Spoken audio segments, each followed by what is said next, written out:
Qué gusto que nos acompañen de nuevo en Democracia en Pantalla.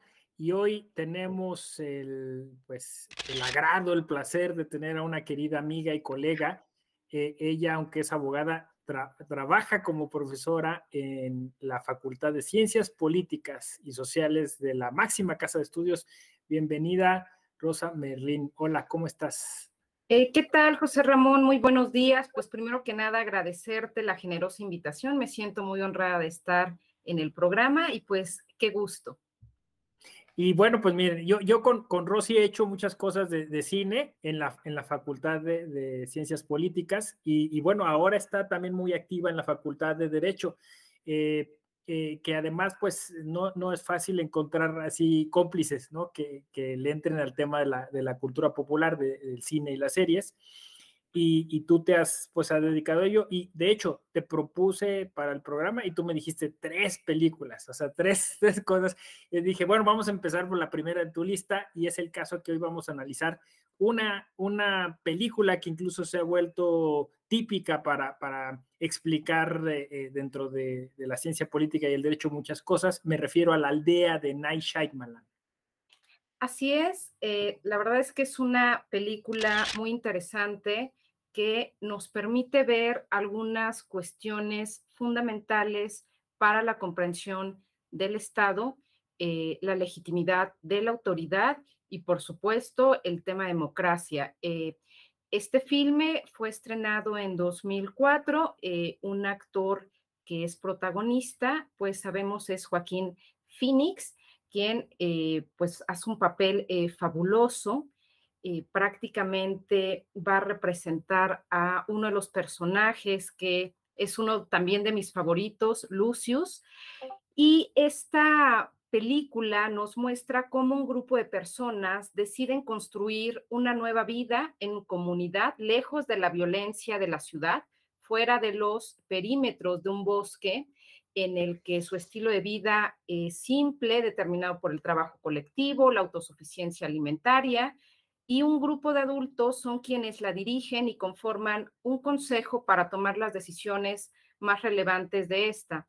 Dentro de su forma de organización, han establecido límites con el bosque, ya que hay unos seres que son monstruosos, a quienes todos les tienen miedo y que ellos decidieron nombrarle aquellos de quienes no hablamos.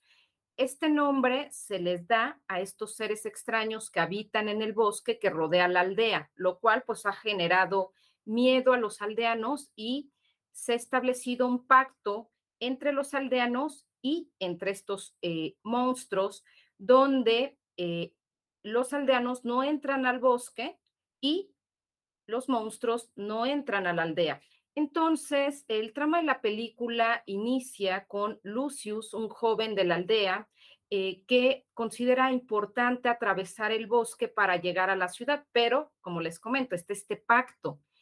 Y lo que él busca en la ciudad son medicinas para evitar que los niños mueran. Sin embargo, el consejo de estos adultos que lo conforman, pues no lo aprueban.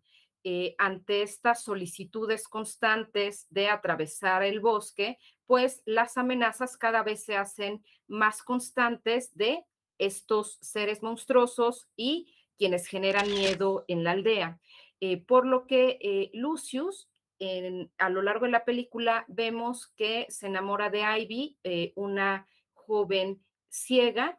Sin embargo, Noah, otro joven de la aldea, tiene discapacidad mental y también está enamorado de ella. Y cuando se entera de que sus dos amigos han formalizado la relación, en un arrebato de celos, pues hiere a Lucius con un cuchillo y Ivy solicita al consejo salir de la aldea, buscar medicamentos en la ciudad para salvar la vida de Lucius, lo cual la lleva a descubrir que estos seres innombrables que tenían atemorizado a los aldeanos realmente son una creación de los fundadores de la aldea con el objetivo de preservar su seguridad, de mantenerlos alejados de la violencia. La cuestión es que esto lo hacen a través del miedo, lo cual nos lleva en un primer momento a mirar que en toda sociedad, por más pequeña, por más simple o más primitiva que sea, pues tiene una organización regida por reglas, por una autoridad, lo cual le permite funcionar y continuar su reproducción. En la película también observamos cómo las personas que habitan en la aldea pues crean reglas y esto con el objetivo de asegurar su organización, de garantizar su seguridad. Y el derecho hace posible que establezcan estos límites, que regulen la convivencia de su comunidad, que le otorguen estructura y funcionamiento. Por ejemplo, el no salir del bosque o tener que esconderse las criaturas les permite un funcionamiento y a la vez les permite sobrevivir para lograr su seguridad. Y esto me recordó mucho a Malinowski, un antropólogo jurídico, quien nos dice que las sociedades, por más primitivas que sean, tienen incluido al derecho, aunque no sea un derecho positivo, como el que conocemos y al que le hemos dado pues un valor tremendo. Entonces, en el desarrollo de la historia se puede observar cómo esta comunidad cuenta con sus propias reglas basadas en sus valores, una autoridad conformada por el Consejo de Personas Adultas, a quienes se les consultan, toman las decisiones y las aprueban en bien de la comunidad y, por supuesto, también hay sanciones, de tal manera que esta primer parte nos deja ver cómo el derecho y la sociedad pues caminan juntas, son dos caras de la misma moneda y esto va generando pues una influencia mutua entre sociedad y derecho. La película también nos deja ver que hay un pacto de voluntades entre los integrantes de la aldea y estos seres que no se deben nombrar. Es así como los fundadores de esta aldea crean a un gran leviatán, el cual va a asegurar el orden, la seguridad, el establecimiento de las leyes que los rigen. Y como se observa en la cinta, los habitantes de la aldea van, en cierto sentido, a retornar a este estado de naturaleza y fundan una nueva sociedad. ¿Con qué objetivo? Con el de preservarse. Van a ir también creando esta figura de los monstruos y no importa cuál sea el medio, sino el fin, es decir, esta búsqueda de la seguridad, aunque se funde en una ficción y en el miedo, si eso sirve para garantizar la paz. Obviamente, esto nos remite a una narrativa muy hobbesiana, donde el propio Hobbes nos dice que la naturaleza del hombre es una condición de guerra, es decir, fuera del estado civil siempre hay guerra de todos contra todos y para salir de este estado de naturaleza se requiere la intervención del Estado, el cual va a estar representado en este leviatán, en este monstruo bíblico, en una fuerza suprema, invencible, pero justa y necesaria. De tal forma que vemos cómo en esta conformación del Estado, que es un producto artificial, en donde los individuos encuentran este estado de igualdad y además el actuar de este Estado está fundamentado en esta legitimidad de los individuos para crearlo a cambio de protección. Entonces, es algo que se puede mirar de manera muy clara en la película. Es decir, donde vemos este imperio de la ley que protege a la comunidad y además donde se establece este pacto social o este contrato social entre los miembros de la aldea y estos seres a cambio de pues no generar alguna cuestión que los pudiera poner en peligro. De tal manera que vemos este acuerdo de voluntad en esta hipótesis del contrato social. Por tanto, es a través de la ley del Estado, del gran Leviatán, que se cumple estos órdenes de paz y de seguridad. Algunas escenas de las cintas nos permiten ver cómo cuando algunos de los integrantes de la aldea intentaban cruzar o se acercaban a los límites del bosque, estos seres de los que no hablaban, pues penetraban en la aldea generando miedo por el incumplimiento del acuerdo. De tal forma que pues el Estado hobbesiano vemos que requiere de este sometimiento y esta obediencia al soberano y este pacto social obliga a que los individuos obedezcan lo que este soberano mande, independientemente de que sea justo o sea injusto. Y me parece que actualmente vivimos en esta hegemonía estatal, en esta confianza en sus instituciones, pero cobran cierto debate y cierta incertidumbre cuando nos encontramos en momentos como la pandemia, que pone en evidencia algunas deficiencias de las propias instituciones estatales o deficiencias, por ejemplo, el sector salud, la poca capacidad de respuesta por parte del Estado. Y obviamente esto nos deja ver cómo necesitamos una nueva propuesta y por eso me llevó a recordar a Boaventura de Sousa Santos, donde nos dice, necesitamos la reinvención del Estado, donde el supuesto parte de esta crisis del contrato social actual y que necesitamos reformular algunas sugerencias para su reconstitución o para su redefinición. De tal manera que Boaventura de Sousa Santos nos dice que requerimos un nuevo contrato social que sea muchísimo más incluyente porque se ha generado una lógica de inclusión y de exclusión. Entonces, me parece que el Estado debe ser el espejo de la sociedad civil sin convertirse en un Estado autoritario ni déspota. Es decir, que a cambio de esta seguridad que nos ofrece el Estado, no tenga que ir de por medio el miedo y el control.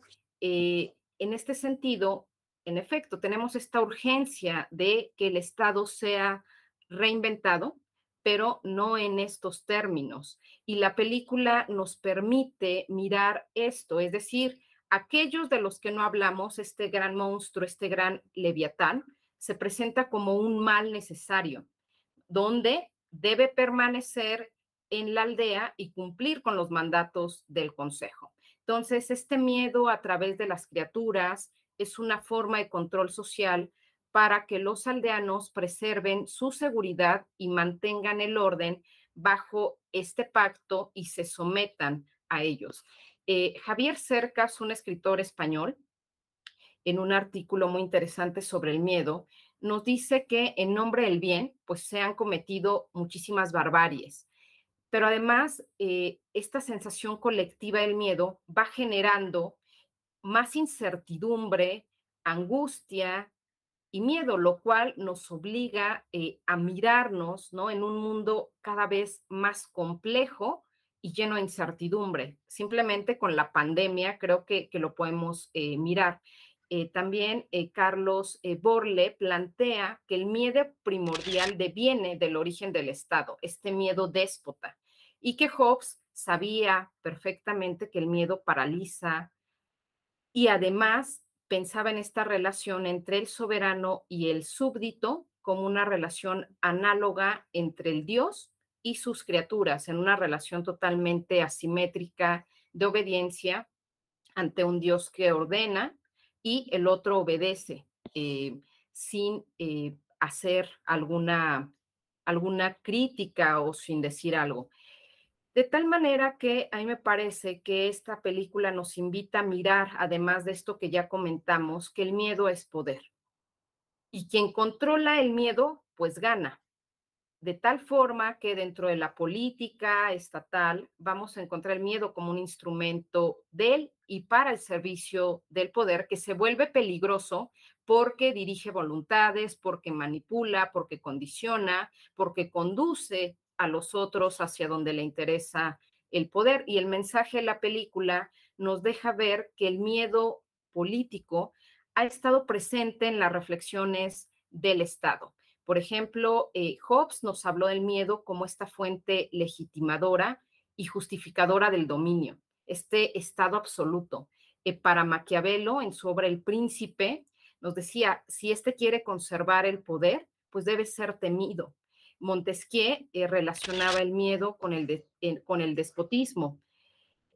Pero cabe mencionar que no solo en las monarquías o en los gobiernos autoritarios, el miedo es un arma de control. También en las democracias los tenemos, como Estados Unidos es un claro ejemplo de ello. las guerras son un arma de control, las historias de terror que imponen miedo en su sociedad de día a día, el odio al otro, la violencia, las crisis económicas, etcétera, pues vaya, son banderas y son mecanismos que también se utilizan en sociedades democráticas. Francisco Astudillo Lucero nos dice que en la historia política y de participación ciudadana en América Latina, pues también está marcada por una suerte de imposición y de control, donde lo podemos ver claramente reflejado con el ejercicio de los derechos humanos que han estado condicionados también a los intereses de los gobernantes en turno y donde la violencia represiva y el miedo son y siguen siendo mecanismos de control de acuerdo a criterios ideológicos y económicos de determinadas clases o grupos sociales que se pueden identificar. De tal forma que me parece que esto nos lleva también a pensar que estamos frente a una globalización del miedo y que no solo se debe al poder de los medios, a la violencia, sino también a esta silenciosa complicidad que de repente tenemos como público pasivo acrítico o como una ciudadanía que no está participando de manera activa en cuestiones que son relevantes. Entonces, me parece que mientras los eventos sangrientos sigan siendo una garantía de espectáculo, mientras las narrativas de terror, de violencia, sigan conquistando audiencias, pues los medios también seguirán utilizando este tipo de ganchos para generar y propagar el miedo. De tal manera que el Estado no debería ser generador de miedo para controlar como quería Hobbes, sino más bien para dispensar seguridad y liberarnos del miedo. Y me parece que ni el Estado de Derecho, ni el Estado democrático, ni el Estado de bienestar, pues han podido acabar con la política del miedo. Más bien la han ocupado, la han implementado. Y en esta construcción del Estado democrático de derecho implica libertad y que la ciudadanía no esté apuntalada con el miedo, sino que pueda ser libre de participar, ser parte de las decisiones políticas y que esta política del miedo no reduzca a la ciudadanía a la participación en los asuntos que le puedan resultar de interés. Y en este sentido me parece pertinente remitirme a Hannah Arendt, donde no podemos concebir este divorcio entre lo político y lo social. Sí, pues mira, has tratado un montón de temas, querida Rosy. Una alegoría, dices tú, de la contemporaneidad de la política y el derecho. Shyamalan es considerado pues ya un director de culto. Es curioso porque, digamos, su filmografía casi siempre tiene estos elementos de realismo mágico, por decirlo de algún modo, no sé decir, estos elementos sobrenaturales que lo han identificado. Y aquí entonces uno diría, ¿cuál es el elemento sobrenatural?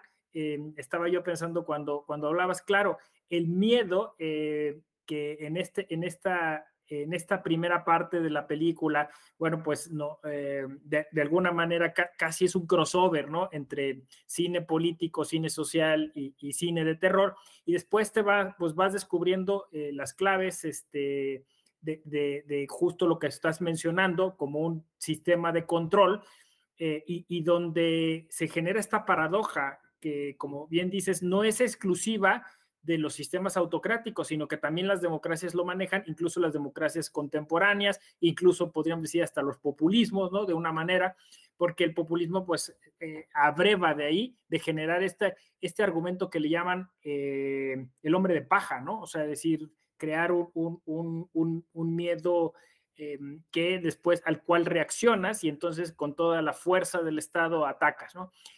También me interesaba mucho este elemento que comentas al inicio. Era un consejo, era una asamblea, ¿no? O sea, tomaban decisiones, estas mismas se votaban y no, como era una generación, digamos, un pueblo joven, cuando los hijos crecen, entonces cuando empieza esta problemática, porque son los hijos que empiezan a cuestionar, también ya te referiste a una serie de autores a propósito de eso, porque la democracia pues no puede ser irracional y no puede basarse en el control de los demás o en la inacción de los demás. Tienes que contar con que ellos participen, ¿no? Creo que ahí está esa paradoja democrática, ¿no? O sea, no, nos quieren ahí, pero no nos quieren ahí. No sé si me explico. Claro. Sí, por supuesto, y me parece que tiene que ver mucho con lo que actualmente acontece en el mundo. Me parece que requerimos para esta construcción democrática, pues una sociedad libre que tenga esta capacidad de tomar decisiones basadas, por supuesto, en información, pero si tenemos ciudadanía que no es libre, que es miedosa, pues se genera un círculo vicioso el miedo y también que va generando angustia y como bien mencionabas, este miedo ahora que se ha implementado hacia el populismo. Y me parece que esto ocurre porque en cierto sentido los empuja a una mayor seguridad que el populismo puede ofrecer, porque además encontramos que el líder en cierto sentido, se va a como a desdibujar del yo en esta masa amorfa y tiene una solución a pues estos grandes problemas que tampoco han sido atacados y que tras estos muros de la soberanía de la nación, pues sigue predominando el miedo como un instrumento de control, como un instrumento de poder. Entonces, ahí me parece también peligroso que antes teníamos como al socialismo, ¿no? Como este gran enemigo, y ahora parece que el populismo es este gran enemigo, pero me parece que en todas estas formas vamos a encontrar a este pensamiento político dominante del miedo, ¿no? Como un instrumento de control que va redefiniendo la participación ciudadana y que a veces no lo miramos y que necesitaríamos, ¿no? Irlo desdibujando si queremos construir una sociedad más democrática. Ahora, aquí hay un tema que me parece interesante sobre los simbolismos que Shyamalan maneja, ¿no? Claro. La chica que va a ser de alguna manera la protagonista, la heroína, porque incluso después en La Dama del Agua es la misma, o sea, ya Shyamalan se había como encariñado de esta actriz, es invidente, ¿no? O sea, Claro. entonces pareciera que lo que nos está tratando de decir es que necesitamos a veces cerrar los ojos a un tipo de realidad, que es lo que tú estabas un poco explicando al final ya de lo que comentabas sobre el modelo de comunicación política, sobre la tecnología que nos tiene alienados, ¿no? Lo referías a Estados Unidos, que nos mantiene polarizados, toda esta cuestión de pastoreo digital, y que entonces lo que tenemos que hacer es ser ciegos, o sea, cerrar los ojos y mirar hacia adentro, mirar hacia otro lado para empezar entonces a descubrir. Ella, desde esta falta de capacidad para ver, tiene más visión, ahí está el tema, ¿no? Entre vista y visión, que todos los demás, ¿no? Todos los demás. Y otra cosa simbólica, es el amor la que lo empuja, la que le empuja a hacer el cambio, a descubrir la verdad, ¿no? Son estos elementos que me parecen interesantes, ¿no? Dentro de las posibles soluciones, que es una sociedad que participe, pero que participe no mirando solo lo que está delante, sino teniendo una visión a futuro, quizás diciendo, y eso impulsados por el amor. No sé si me estoy poniendo loco, romántico, soñador, pero no sé, se me ocurrió ahorita. No, a mí me parece sumamente interesante, sobre todo porque me parece que en este contexto de pandemia, algo que nos ha obligado a mirarnos y a mirar a los otros, a mirar a la sociedad, a mirar al mundo, es esta incertidumbre y este miedo que la pandemia nos dejó. Entonces, en efecto, me parece muy interesante esto y que hay que revisar que en esta narrativa del miedo tenemos que comprender que también puede paralizarnos y que el miedo en su totalidad tampoco es del todo malo porque justo es como este botón rojo que nos ayuda a alertarnos frente a los peligros.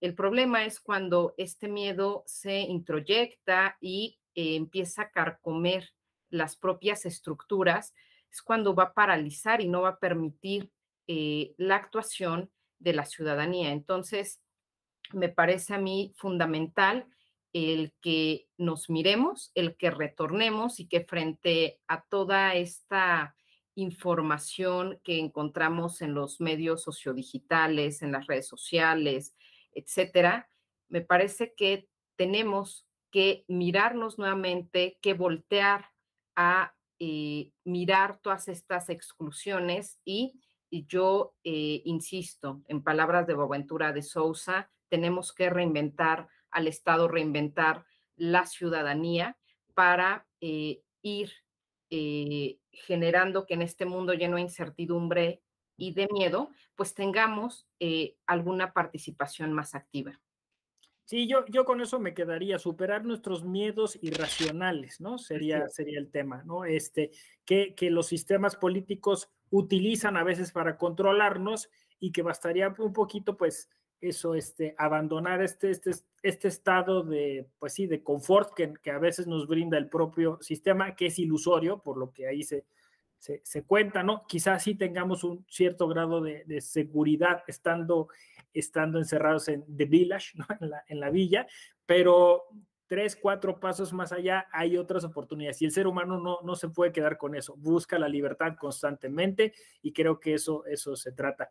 Pues muchísimas gracias por tu tiempo, por acompañarnos. Rosy, ¿alguna palabra que quieras comentarnos ya así para despedirnos?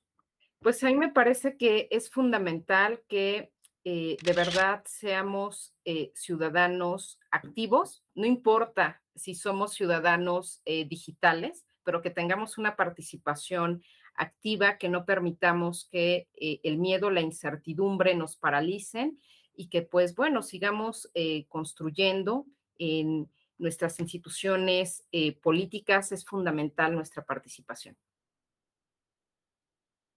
Excelente, bueno, pues gracias que nos acompañaste y también despedimos a nuestro auditorio, a quien siempre nos ha otorgado pues el seguirnos, su generosidad para mirarnos. Ya cumplimos varios años con este programa y nos sigue dando mucho gusto. También aprovecho para agradecer a todas las personas que están detrás de la producción y distribución y divulgación de estos contenidos. Y bueno, pues sin más, esperamos que en una próxima ocasión podamos comentar las otras películas que nos propusiste, Rosy, y gracias de todo corazón. Pues muchísimas gracias, José Ramón. De verdad, para mí ha sido un gusto y que tengas excelente tarde. A la próxima. Pues democratiza lo que miras, dale inclusión a tu emoción. Yo soy José Ramón Narváez. A la próxima.